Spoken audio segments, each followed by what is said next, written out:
Have you ever climbed into bed, turned off the light, closed your eyes and thought, right, time for sleep? And then your brain replies, excellent. Before we do that, let's revisit that ever so slightly awkward conversation from 2019. And if that sounds familiar, you're certainly not on your own with this experience, because for many caring, thoughtful and overwhelmed people, the hardest part of the day is often the moment everything becomes quiet.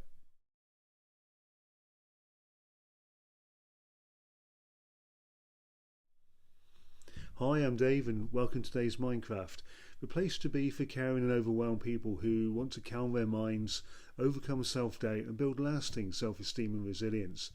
And today I'd like to talk about something that affects far more people than we often realise: why your mind won't switch off at night. And many people assume that if they're exhausted they should fall asleep easily, but the truth is being tired and being mentally settled are not always the same thing. In fact, sometimes the more exhausted we become, the harder our minds seem to work, and that can feel incredibly frustrating. You've spent the entire day doing your best, working, supporting others, solving problems, managing responsibilities, and trying to keep everything moving forward. And then finally, you get into bed, and suddenly your brain decides that now is the perfect moment to review every worry, every unfinished task, every future possibility and every embarrassing thing you've ever said. And it's almost as though your mind has been waiting patiently all day for an uninterrupted audience.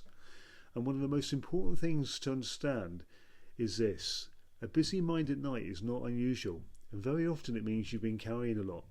And caring minds think, responsible minds plan, and thoughtful minds reflect. And the problem isn't that your mind works, the problem is that your mind never gets permission to rest. And many of us spend all day responding to life but have very little time processing it. So when the world finally goes quiet, our thoughts take centre stage. And there's another reason our thoughts can feel louder at night. During the day our attention is pulled in many different directions, and there's conversations, tasks, background noise, responsibilities and things that need doing. But when we get into bed, most of those distractions disappear. And in the quiet, the thoughts that were already there can suddenly feel much bigger. Not necessarily because the problem has become more serious, but because there is nothing else competing for your attention.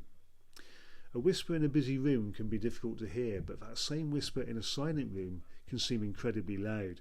And sometimes that is exactly what happens with our thoughts at night.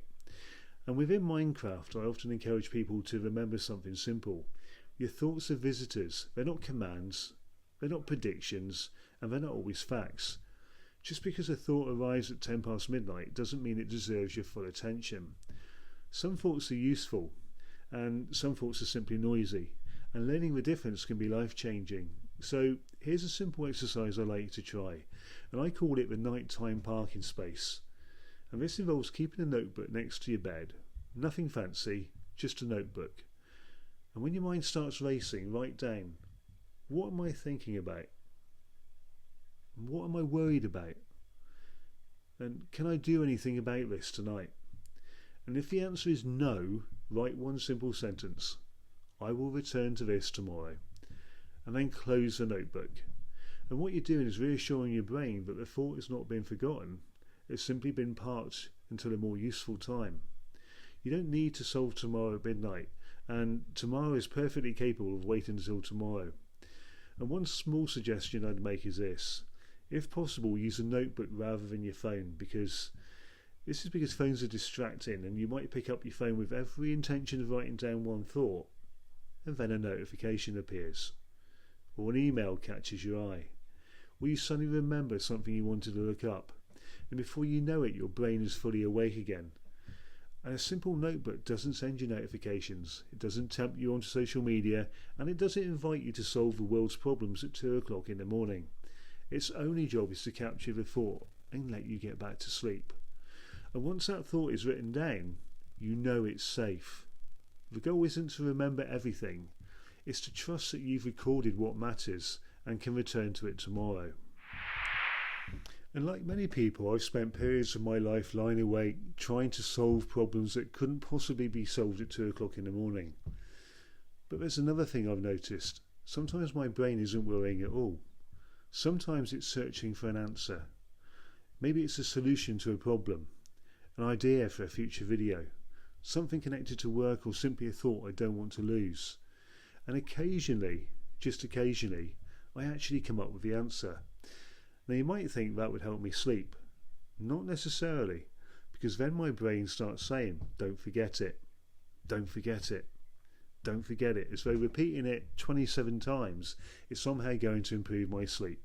And before I know it, I'm lying there wide awake, trying desperately to keep the idea at the front of my mind until morning.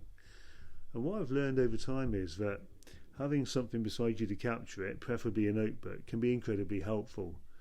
And I can simply write it down and have the confidence and peace of mind that it's captured, and give myself permission to let it go until tomorrow. Because sometimes the thing keeping us awake isn't the problem itself, it's the fear of forgetting the solution. And strangely enough, I've never once found that sleep deprivation improved my decision making. What I have learned is that rest itself is often part of the solution, because a rested mind usually sees things more clearly than an exhausted one. And sometimes we try to think ourselves into sleep. We tell ourselves, stop thinking, calm down, go to sleep. But unfortunately the mind doesn't always respond well to being ordered about. Sometimes it helps to begin with the body instead.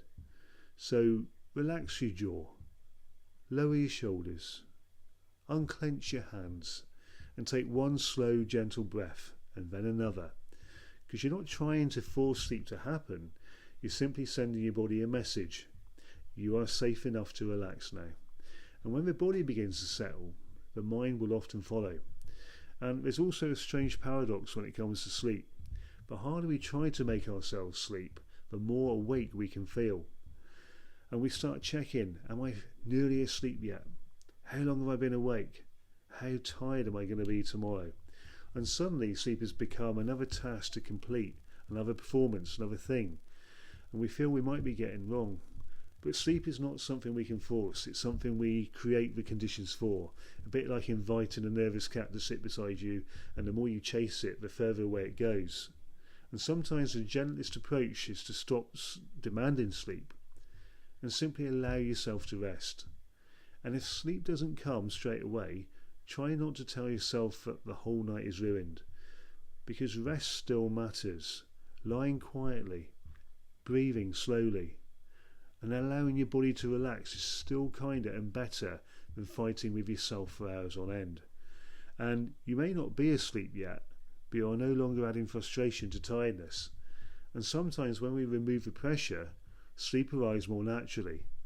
Perhaps tonight, instead of trying to force your mind to be quiet, you could simply acknowledge it. You might say, I know you've got a lot to say, thank you, but we don't need to solve everything tonight. Because peace doesn't always arrive when the thoughts disappear. Sometimes peace arrives when we stop arguing with them, and perhaps that's the real reason a busy mind is often a sign that you've been carrying more than most people realise.